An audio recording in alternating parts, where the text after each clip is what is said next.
Look at the world. Gaze upon its wounds, deep, bleeding, unhealed for centuries. Wars that devoured generations, leaving behind only ashes and pain. Genocide, erasing entire peoples, their culture, their memory from the face of the earth. Xenophobia, like a poisonous mist, spreading across borders, poisoning hearts and minds, turning neighbors into enemies. Deep down, each of us has felt that sting. Burning shame, righteous anger, chilling revulsion. We brand, condemn, and try to turn away from these images as if they are merely monstrous phantoms generated somewhere far away outside of us. But what if that's not the case? What if the sharpest pain we feel when witnessing these collective insanities isn't just compassion, but something far more intimate? What if it's an invisible mirror suddenly placed before us, reflecting not only the world's ugliness, but also the shadows dancing in the most hidden corners of our own souls? This scandalous mirror doesn't flatter. It ruthlessly exposes the truth. It shows us that what we so vehemently reject in the external world, in entire nations, cultures, ideologies, might be the very aspects, the primal impulses that we ourselves have perhaps deeply, profoundly suppressed within ourselves. Those facets of our being that seem too dangerous, too unacceptable, too wrong for the light of consciousness. Society, like a giant organism, also possesses its shadow, the repository of all that is repressed, all that is unwelcome. This is not merely the sum of individual shadows, but something greater, the collective unconscious, where unclaimed virtues, unrealized potentials, unshed tears, and unexpressed rage of entire epochs reside.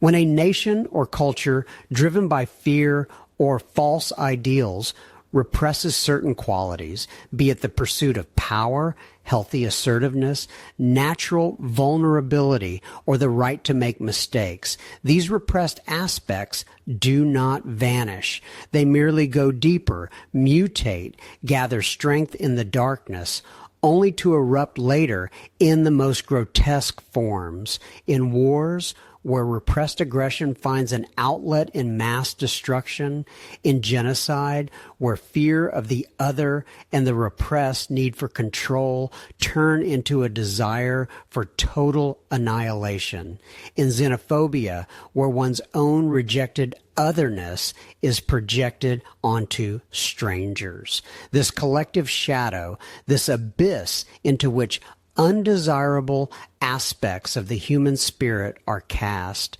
forms invisible yet strong chains. It dictates not only our reaction to world events, but also the very choice of what we perceive in the world.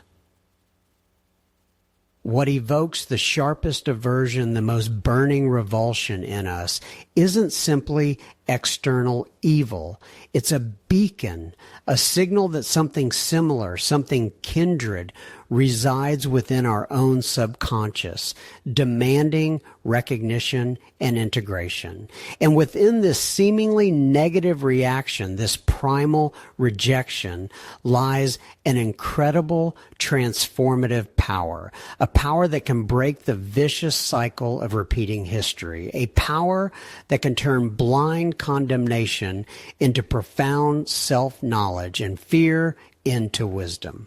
But why does this mechanism, this mirror-like illusion, this grand projection, work so flawlessly, drawing entire generations into a cycle of mutual rejection and destruction? Why do we so stubbornly refuse to see ourselves in the monsters we create? To understand this, to break this ancient seal, we need to return to the site of the very first transgression, not to the blood-soaked battlefield, nor to the archives holding records of mass atrocities, but to that invisible, sacred point where the betrayal of one's own soul first occurred, to the moment when light was turned away from a part of ourselves and it was cast into the gloom of oblivion. Close your eyes for a moment and allow memory, like a river of time, to carry you back to the very origins of your own inner landscape. Unhurriedly, recall those invisible yet powerful moments when the first seed of self-alienation took root in your soul. When exactly, at what point in your life's journey did you learn the lesson that certain qualities intrinsically vital, those that could have been the foundation of your strength and authenticity, suddenly became forbidden? Perhaps it happened when your childhood untamed ambition, your drive to reach the top, was labeled greed or excessive pride, and you felt an invisible hand squeeze your heart, forcing you to temper your zeal. Or when healthy, instinctive aggression, that which should have protected your boundaries and asserted your truth, was branded as anger, rudeness, or bad manners, and you learned to swallow insults, pushing anger deep inside where it began to smolder, finding no outlet. And what about the right to make mistakes, when the externally imposed pursuit of perfection turned every stumble, every misstep into a shameful mark, depriving you of the right to try again? Perhaps it was the moment when the fear of judgment became stronger than the thirst for knowledge, and you preferred inaction to the risk of being imperfect. And finally, vulnerability, that bridge to true intimacy and deep compassion. At what point did you decide that showing your pain, your doubts, your true feelings was a weakness, dangerous, making you a target for others' cruelty? When did you erect impenetrable walls around yourself so no one could see the cracks in your armor? These lessons, learned from parents, teachers, peers, from the unspoken rules of society, became the invisible threads weaving your personal shadow. You learned to cut off, hide, suppress those parts of yourself that could have been sources of strength if allowed to develop freely. You believed that by doing so, you would become good, acceptable, loved. But the price of this acceptance was an internal exile, a voluntary dismemberment of your own soul.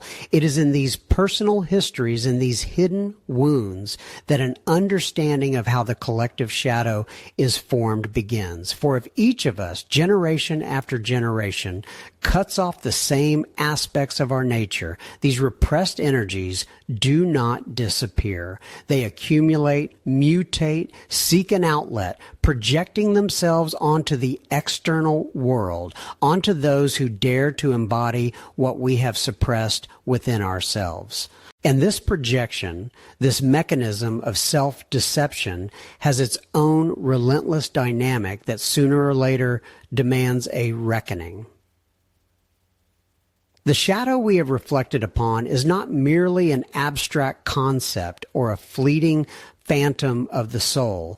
It is an inexorable law of psychic energy, a universal principle operating with the same inevitability as gravity.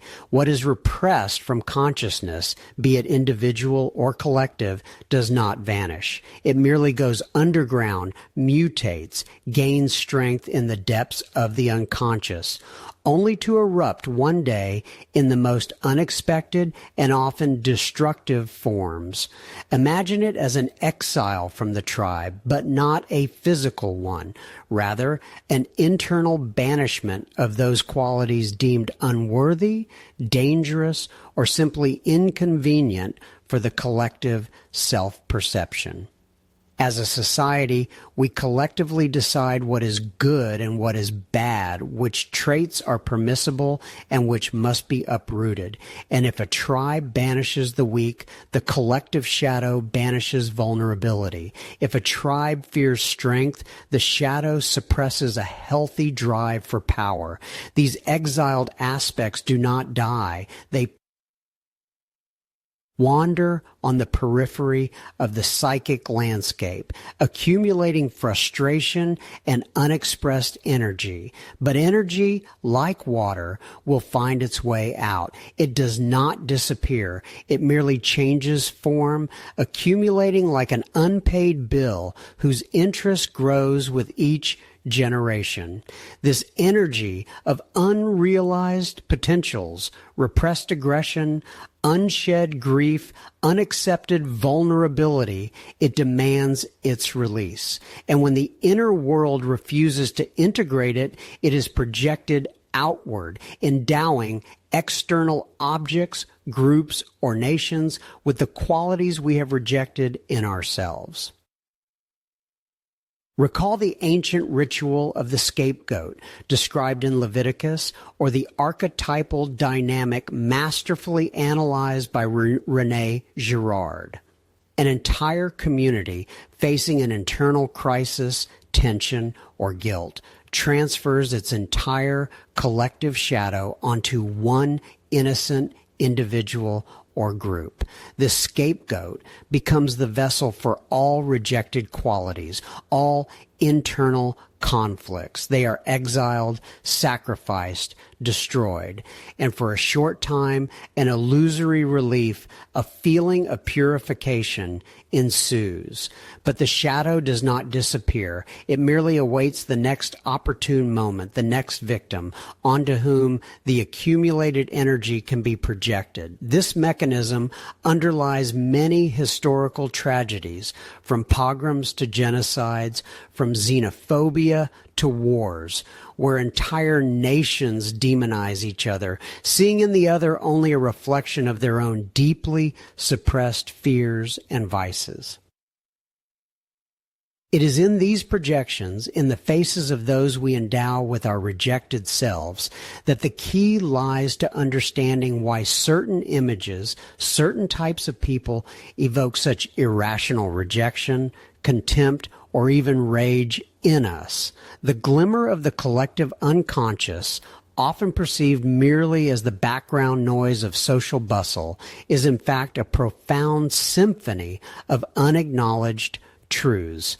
In its depths, like the shadows of ancient gods, roam forms exiled from common consciousness, yet retaining their primal power. These are archetypes whose visages are distorted by the pain of suppression, whose actions are dictated by unfulfilled energy. They are living embodiments of our collective shadow, and their appearance on the world stage always portends a storm, for they carry a distorted echo of what has been rejected. Consider the face of the xenophobe. This is not merely a person who hates what is foreign, but an archetypal bearer of the deepest fear of the other. This fear is not just the dread of an external enemy. It is a shudder before one's own unintegrated part, before what within ourselves seems alien, unacceptable, even dangerous. A nation that represses the idea of diversity from its self-perception, suppressing the internal right to individuality, to deviation from the norm, inevitably projects this suppressed otherness onto external groups. The xenophobe is a distorted mirror of a society that fears its own shadow, its potential chaos, its uncontrolled freedom. He points a finger at the other when in reality he points at what is rejected and exiled from his own inner world, from the collective soul.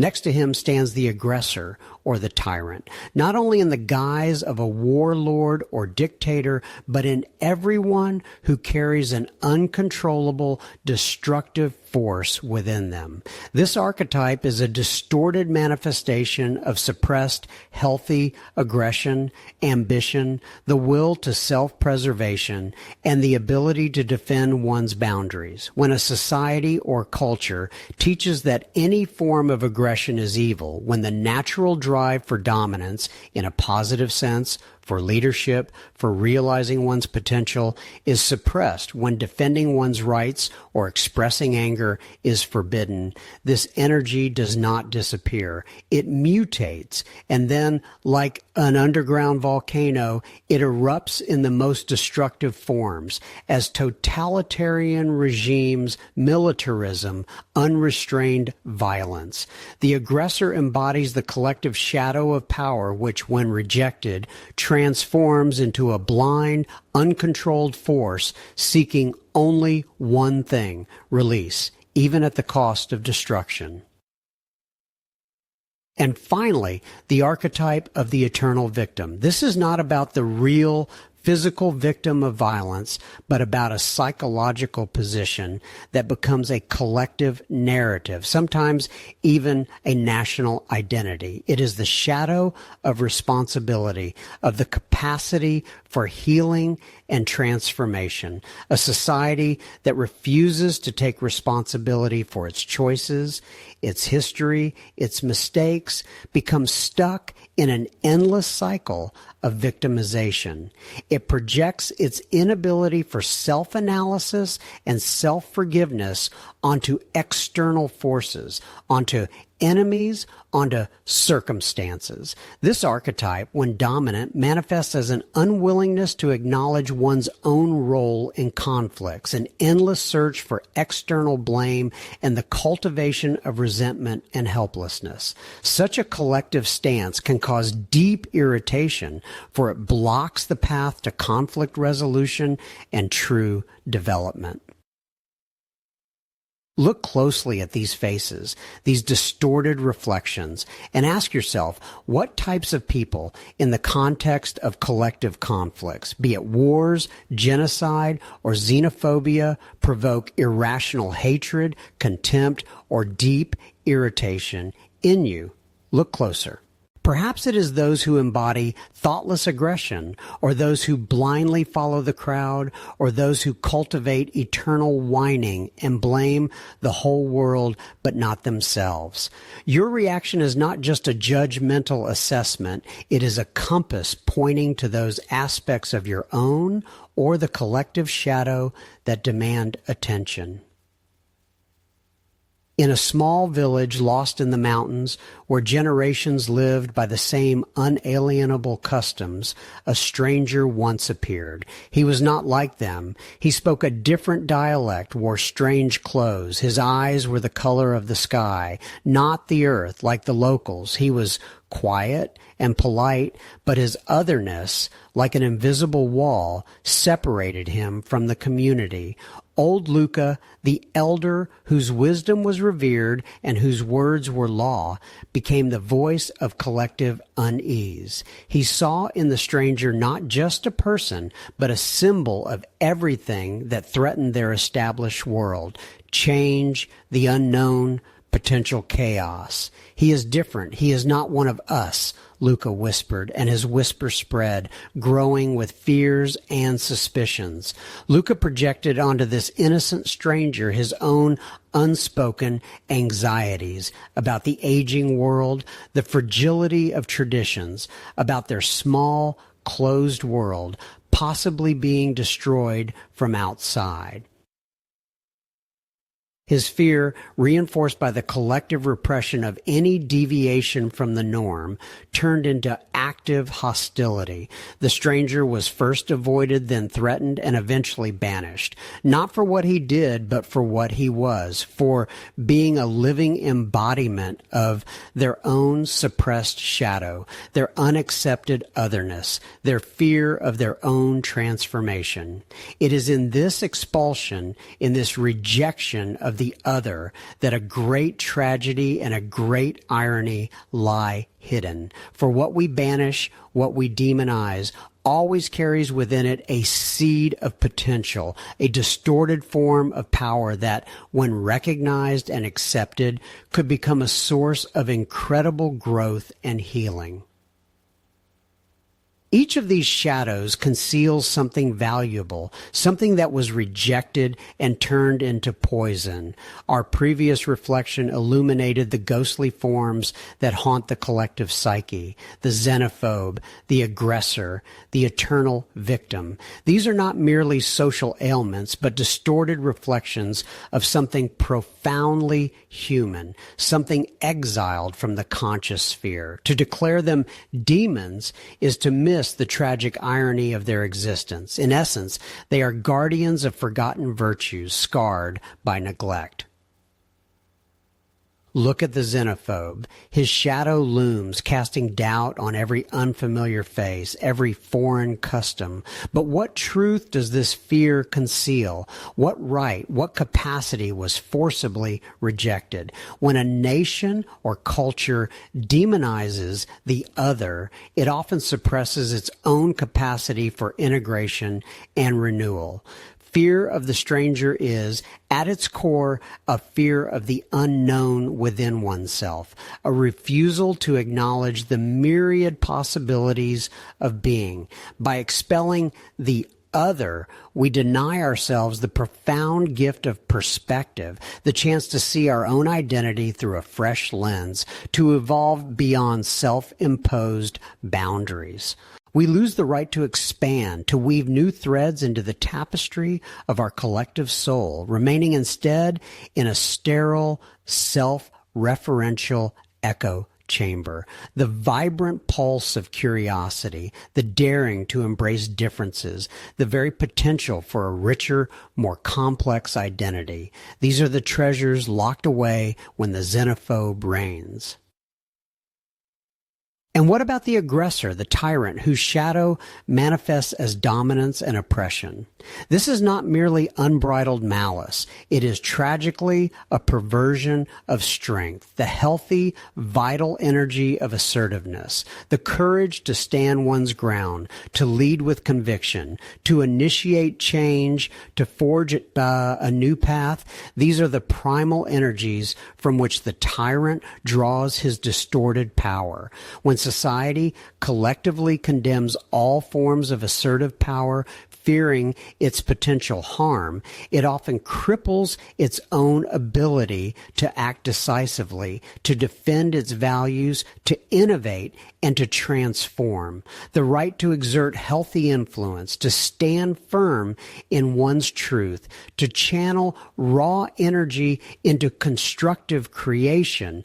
These are the capacities we exile when we refuse to consciously integrate our own collective strength. We sacrifice a powerful impetus toward mastery, not over others, but over challenges, over stagnation, over the inertia of history.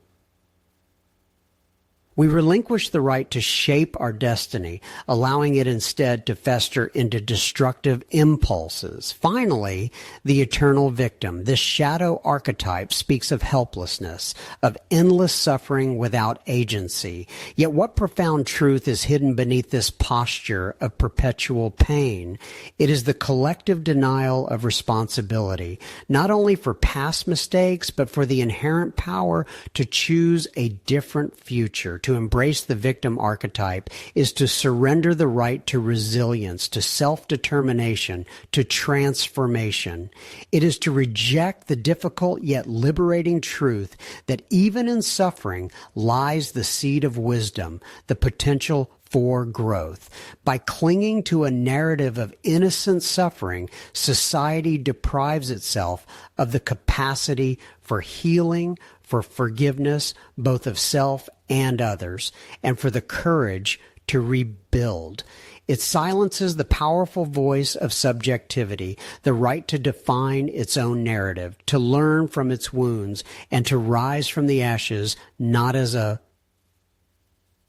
victim, but as a survivor, made stronger by adversity. It sacrifices the profound dignity of self-assertion, the ability to forge a new path free from the chains of the past. Each demon, therefore, is a distorted mirror reflecting a repressed virtue. The fear of the other conceals a yearning for integration. The horror of power hides a potent impulse toward healthy assertiveness. The embrace of victimhood obscures an innate capacity for agency and transformation. These are not merely abstract concepts. They are living forces within the collective soul, shaping the invisible currents of history. And the refusal to reclaim these exiled aspects does not make them disappear. Instead, it guarantees their return, often in far more destructive and insidious forms, weaving themselves into the very fabric of our shared reality, influencing the choices we make, the narratives we embrace, and the silent compromises that define our place in the grand, often tumultuous human story. We have spoken of hidden depths, of invisible threads that connect our personal dramas with the grand tragedies of history. Now it is time to look inward into those quiet corners of the soul where the echo of collective repression resonates in the most personal, most painful way. For the fear generated by the images we once labeled demons, be it the tyrant, the xenophobe, or the eternal victim, does not merely hover in the air. It penetrates our decisions, shapes our choices, and often leads us down a path far from our true purpose. How often, striving to avoid the shadow of the tyrant, have you relinquished your own voice, your right to lead, cutting off the path to true influence? This fear, like an invisible leash, holds you back from stepping forward when your insight and resolve could change the course of events. You hesitate at the threshold of power, not because you are incapable, but because you fear being branded. Fear seeing in the mirror an image that society has declared monstrous. And so suppressing a healthy assertiveness capable of protecting your boundaries or upholding your truth, you allow others to cross them, leaving you depleted and your inner strength unclaimed. This unseen self-denial, where you voluntarily diminish yourself simply to avoid resembling what evokes collective horror, deprives you of your authentic place in the world. Or perhaps the dread of the xenophobe label compels you to suppress intuitive concerns, to ignore valid doubts when it comes to the foreign. You strive to be open, so much so that you forget your own roots, the boundaries of your identity. This fear of being intolerant can lead you to dissolve into the foreign, sacrificing your uniqueness, or conversely, to an irrational rejection of everything new, because the suppressed capacity for healthy differentiation finds no outlet other than through blind reaction. You become a hostage to binary logic, either unconditional acceptance or complete rejection, losing the subtlety of discernment and the ability for genuine dialogue between cultures, between individuals. You lose yourself in an attempt to conform to an imposed ideal or in fighting against it. And how many times, avoiding the fate of the eternal victim, have you shouldered an unbearable burden, refusing help, vulnerability, or the right to make mistakes?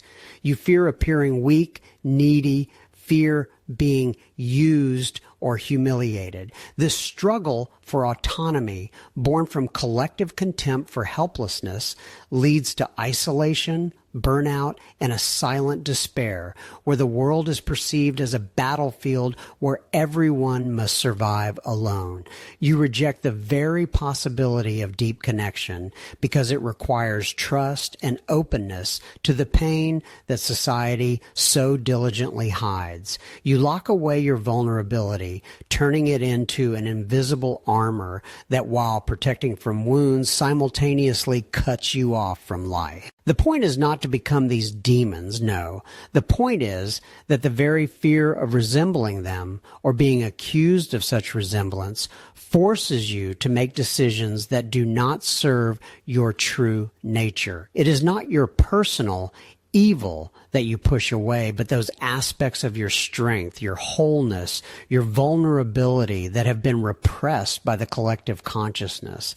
It is not that you are bad, but your inner child who learned that certain qualities are dangerous, unacceptable, and therefore must be hidden at all costs.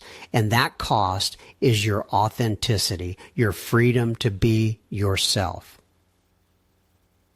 We are accustomed to thinking of the shadow as something dark, repulsive, that must be suppressed or rejected. But what if this act of projection, casting out what we don't want to see in ourselves, has another paradoxical side? What if we not only reject, but also exalt, idealize, giving to others what truly belongs to us? If the collective shadow is an abyss into which we cast what we deem unacceptable, then its opposite, its mirror image, is no less cunning, but far more radiant.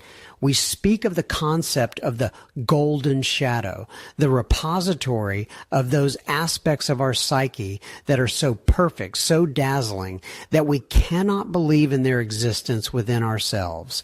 This is not what we hate and reject, but what we admire and worship. Seeing in others a perfection we do not allow ourselves to discover within. In the context of the collective unconscious, the golden shadow manifests in our projections onto great nations, cultural phenomena, historical figures, or entire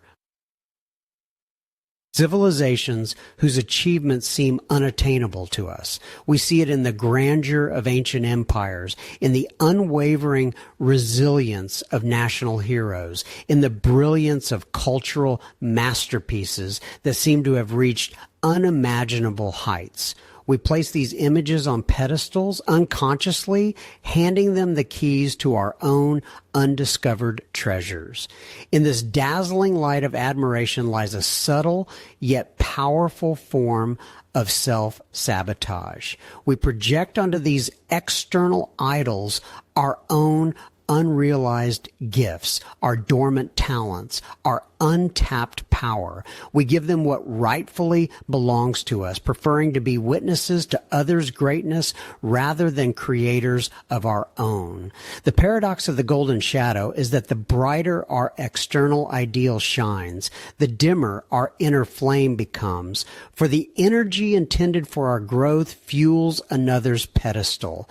This robs us of initiative, plunges us into passive contemplation, alienating us from our true potential. Pause for a moment and consider, who is your idol or object of unconditional admiration in the realm of collective achievements, be it the grandeur of a particular nation, unparalleled cultural influence, or a legendary leader whose name has become a symbol? Which of your own unique talents, which unrealized abilities, which parts of your inner strength have you unconsciously gifted to this external image? Perhaps it's your courage, which you see in the heroic deeds of ancestors, but do not allow to manifest in your own life, or your creative genius, which you attribute to great artists of the past, but do not give an outlet in the present. Or perhaps deep wisdom, which you seek in sacred texts instead of listening to your own inner voice. The irony is that this golden shadow is no less potent a mechanism of alienation than the one that generates fear of the other or aggression towards strangers. For both prevent us from realizing our full potential. Understanding this dual nature of the shadow, both its darker and its luminous aspects, is the first step towards true self-discovery. But how do we reclaim these scattered fragments of the soul dispersed throughout the external world and bring them back together?